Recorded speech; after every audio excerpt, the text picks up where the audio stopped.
Hey folks, Agent Chip Tremper with Preferred Properties here with you, and we are up in the North Danville Sugar Woods of the original George Carey Sugar Bush, currently of Carey in Maine, and I am pleased to have with me Dr. Matthew Thomas, who is an eminent maple history historian, and he actually wrote the book on George Carey, who was the Maple King of St. Johnsbury. And Matt, first of all, thanks for joining us. It's such a pleasure to have you here every spring. We've done this for a couple years in a row now, and you led a tour for the Maple Festival. That's correct. In St. Johnsbury. Thank you. I'm going to toss this off to the side. A couple things. I wanted to ask you, number one, how did you actually get started? Now, you're a PhD archaeologist. How does that translate to maple? Well, I'm actually a PhD in environmental sciences, environmental studies. I started off as an archaeologist, which led me to maple, and then I got interested in the whole history of maple and segued that into the forest side of it, the forest studies for environmental studies, which is how I found a perfect PhD program to cobble all my interests together. But it started with archaeology, like you said.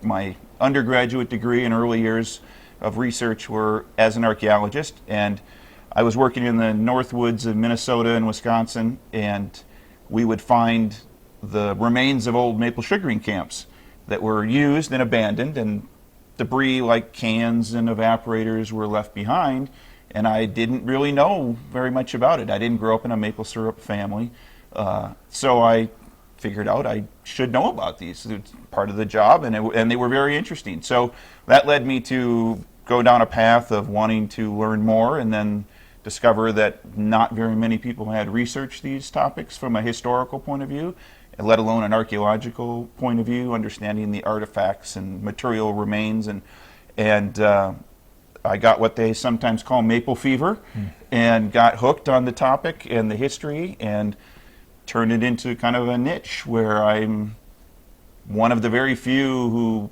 focuses exclusively on the history of the maple syrup industry, including the archaeology. I still do a little bit of that, but now I'm interested in all of the history of it, which led me to discover there was this amazing story of this George Carey fella, and got interested in that, dug in deeper, and led me to have enough material to write a book.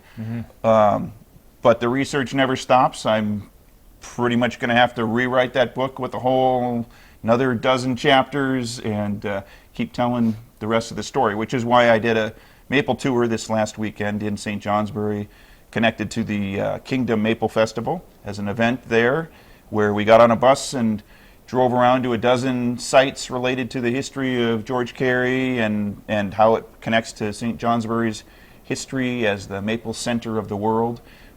Which was what it was called about 120 years ago, because George Carey had the largest maple sugar operation in the world. And they don't make maple sugar like that today. It's about maple syrup. But he was interested in maple sugar, which was used in more industrial ways with processing tobacco. But that expanded into all aspects of the maple industry. He was involved in syrup and manufacturing equipment and other things, which is why they called him the Maple King. Yeah, well, and you and I got to know each other based off the pipeline. George Carey didn't invent it, but he bought into the production. This is early, what, 1910? No, 1918. 1918 a little he got involved. A little bit later. Yeah. So 1918, of course, they don't have plastic tubing at that point. They don't have plastic. But a fella invented rolled tin tubing, which clipped together. And I live up here in the woods just up the road, and I happened to find a pile of the stuff rotting in the woods. And I reached out to Peggy Pearl of the History and Heritage Center, fantastic resource, and she showed me the book, and I bought your book and read it cover to cover in one night. Really? Yep. And then, of course, your contact was information, and we reached out, and here we are today. But George was a major entrepreneur and had his hands in everything. Yes, he was. How did he get started? That's a really interesting story. So he wasn't a maple syrup producer or really even a farmer. He was a grocery salesman that went town to town in New England selling or taking orders and delivering orders of groceries to the local general store in each little town. And he was, it was a tough time of spring, and he was really desperate to make a sale in the town of Craftsbury, Vermont. And he was working with a grocery local general store owner to convince him to take and place an order of groceries with him. And the store owner said, well, I'm not ready to give you a cash order, but I've got 1,500 pounds of maple sugar I will trade you for an order of groceries. And George was anxious to get back to his home office in Maine at the time with some kind of an order to show for his work. And so he said, yes, I'll take the 1,500 pounds of sugar. He gets back and they said, well, now, George, you own 1,500 pounds of sugar. Turn it into money. We didn't authorize you to make exchanges for sugar. And so he quickly turned around the next week. While traveling again for his job on a train, he met a tobacco salesman, struck up a conversation about how did tobacco products get processed, which he learned there was a lot of sugar used, and from the Caribbean, from the Barbados sugar as they called it. And George said, well, has anyone ever tried maple sugar as a processing tool for tobacco? And the tobacco salesman said no, but it should work just as well. And George said, well, I've got some maple sugar I'd be interested in putting in your hands. And the tobacco salesman said, well, I can't take that. Well, George, both of them being good salesmen, but George kept working his magic and said, well, I'll take an order of your cigars in this particular case, or I think it was even 3 cases of cigars, if you'll take 300 pounds of maple sugar in exchange. And the tobacco salesman agreed, took the sugar back to his company in South Carolina, I believe it was, and said, well, I'll have my people try it out and see what they think. A little while later, George gets a call, or a telegram at the time, and is told, we like it, get some more sugar. We'll take as much sugar as you can get. And George he continued to be a traveling grocery salesman for another 10 years, but he then started going into the maple sugar business, buying sugar and then shipping it to the tobacco people. And that became so lucrative in time, in 10 to 15 years. He left all the grocery business behind and completely focused on sugar, and then it even exploded from there, and he branched into all different aspects of the sugar industry. Maple industry, and stuff. Candies, and he owned different companies that didn't have his name. His company was the Carey Maple Sugar Company. He had a hand, sometimes kind of a quiet investor. People didn't know about it as widely at the time. From my research, I would learn later that, well, actually he owned part of that company, and he owned a part of that company, and he invested there, and he expanded into Canada and built. He had a big 4-story plant that he constructed in St. Johnsbury, which is still standing. He built another plant almost identical to it in Quebec, and it was a worldwide operation, so to speak. Yeah. Now, one thing that I found interesting is that, and we talk about, sugar making. It's always been about sugar making. Nowadays, of course, people use maple syrup on their pancakes and in their coffee and cooking and such. But back then, farmers and sugar makers were actually making sugar. They were. When did it sort of shift from sugar to more the liquid syrup stuff? That's a good question. I mean, there was a couple different things going on in the early 20th century. So after 1900, after the Civil War in particular, but after 1900, the prices of white sugar, cane sugar, table sugar that we know today went way down. In the past, they have been very expensive, and maple sugar was less expensive, which was one of the reasons people made maple sugar and used maple sugar, because it was more readily available in New England, but less expensive than cane sugar. And local. And local, right. And but then white sugar was became less expensive. It was always desired a little bit more because it was a little more refined and the quality control was a little bit higher. Maple sugar could be a real mixed bag on what you might get.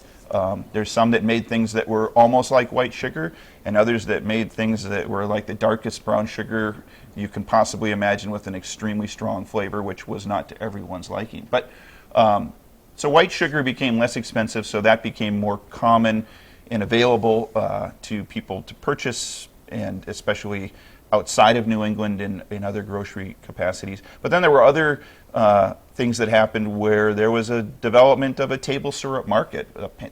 The idea of buying a bottle of syrup at the grocery store to pour on your pancakes really wasn't something that you did in the late 1800s or before.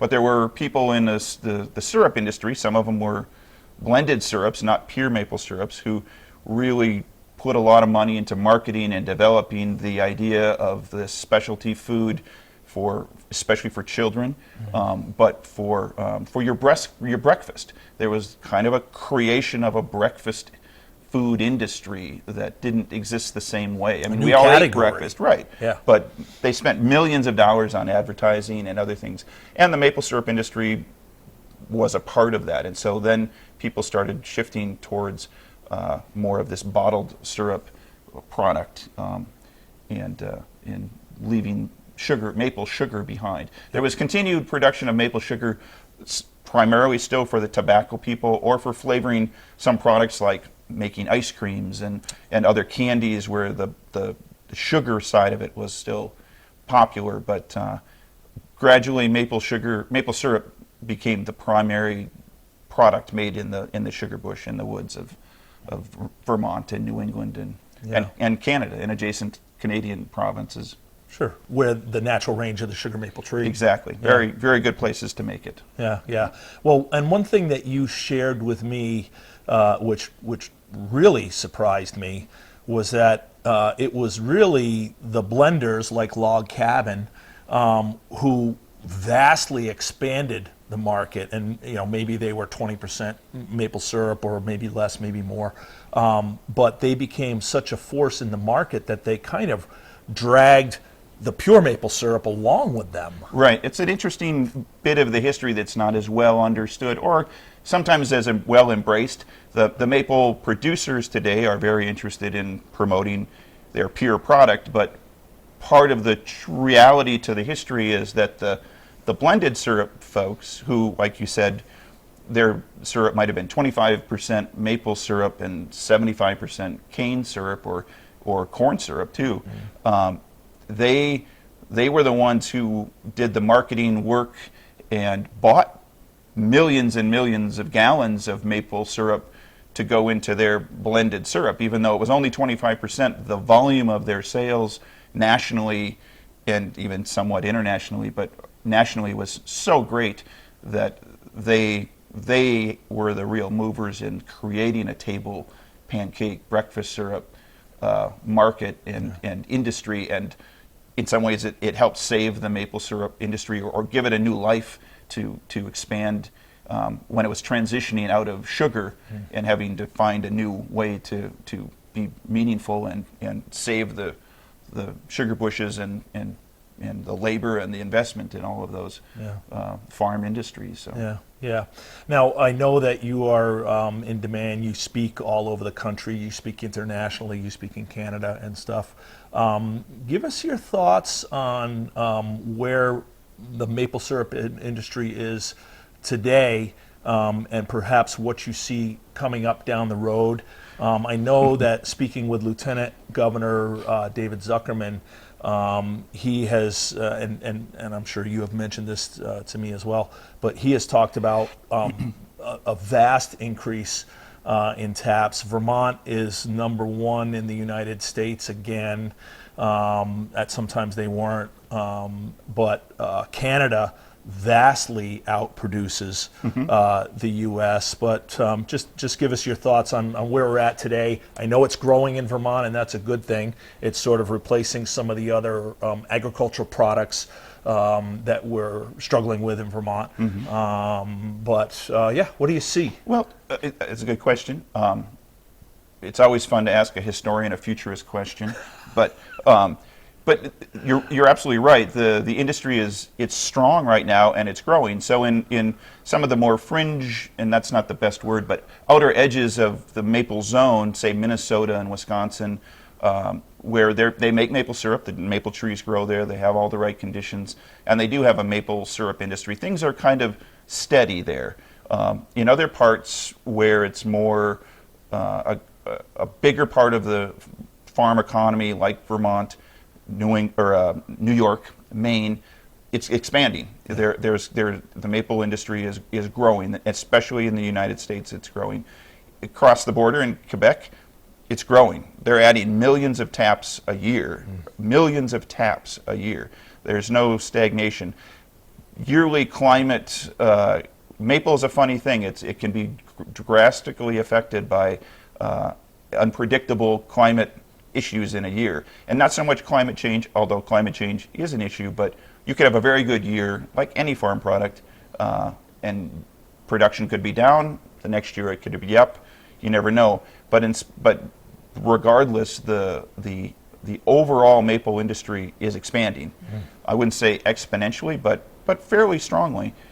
People continue to buy maple syrup. They keep expanding into new product lines and new value-added products and other ways to use maple syrup, not just pancake syrup, coming up with creative uses and promoting it that way. There's great promotion coming out of Canada. They're very organized and very good at telling people all about maple and trying to find new markets for it, both internationally and domestically.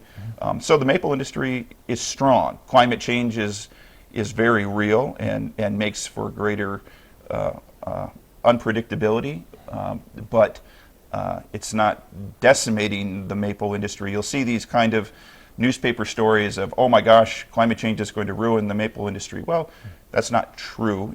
It's resilient in certain ways.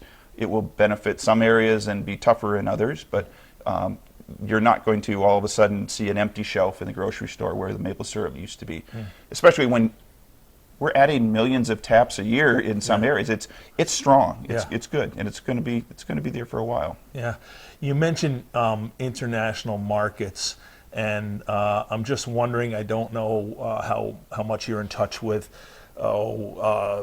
Europe or the East, the Mid East, the Far East. Is maple a thing in Europe and internationally? Is that sort of like maybe a vast untapped market that nobody knows about, or they've been exposed to it and it's sort of It's not unknown it's not an unknown market. They're working very hard to open those markets. Japan loves the Japan consumers love maple products. It's expensive to get there, and it can be an expensive product, but they're very interested and they're hitting that market. Those that are trying to expand markets are working very hard on Japan, other parts of Asia, but Japan is a very hot one. Europe is also, and the Middle East those three are all being aggressively pursued, absolutely. And interestingly, you can make maple syrup in Europe. It's not the sugar maple, but they have different species of maple which produce sweet sap, and there are in Russia commercial maple syrup operations. There are in Japan commercial maple syrup operations. There's very few, and they're nothing of the scale that you can find in North America.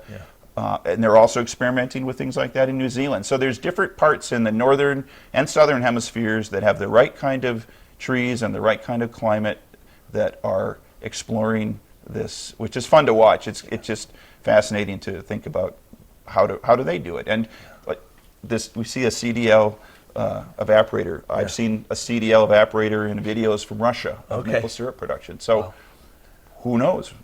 Maybe the future is in Russia. I'm saying that a little bit tongue in cheek, but it's pretty neat to see. Yeah. Now, what's next for you? I know, yearly you come back and we are finding more and more treasures in the woods. Is there another book in your future? There's many. Good. I have a few books right now. I have a website called maplesyruphistory.com, and I write articles for a couple, 2 or 3 newsletters, maple industry newsletters. I write articles for history publications and other things. So I'm always cranking out new work. Some are shorter projects, others are multi-year projects like books. Yeah. And so there's more coming. There's the Maple King book, which you mentioned at the beginning. I'm going to revise that because there's so much more new research to add to the story. And then I like when people ask me good questions, and it makes me come up, or either I know an answer or I don't, and that makes me go down a new research path, and all of a sudden I've got a new topic to tackle. So I have no loss for work and topics to write about. But Awesome. there's more coming. And if somebody watching this video has a tidbit and wants to lead you down a rabbit hole, how can they get in touch with you? That's a good question. On my website, maplesyruphistory.com, there is a contact us page form. You can fill that out, and it'll send an email to me, and I will get back to you very quickly. Awesome. Thank you. Which is how we met. Yeah, right. Yeah. Awesome. Well, thanks so much for spending time with us. Can't wait till you come back again, because we are digging up all kinds of new sites, and there'll be some new additions here at Cary in Maine. We have found a basically intact sugaring operation.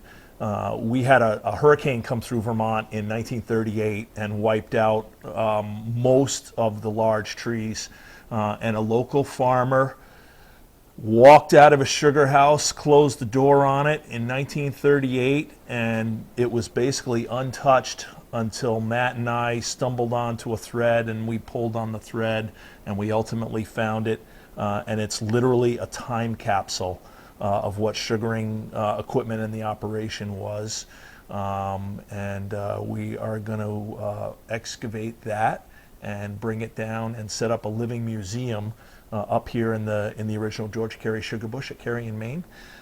So yeah, lots more cool stuff to come. Yes, indeed. So, and thanks for the inspiration. Oh, it's fun to do. Yeah. Agent Tremper with you for American Dream TV. Thanks for watching. We'll see you again next time. Let's go get something to eat. You betcha.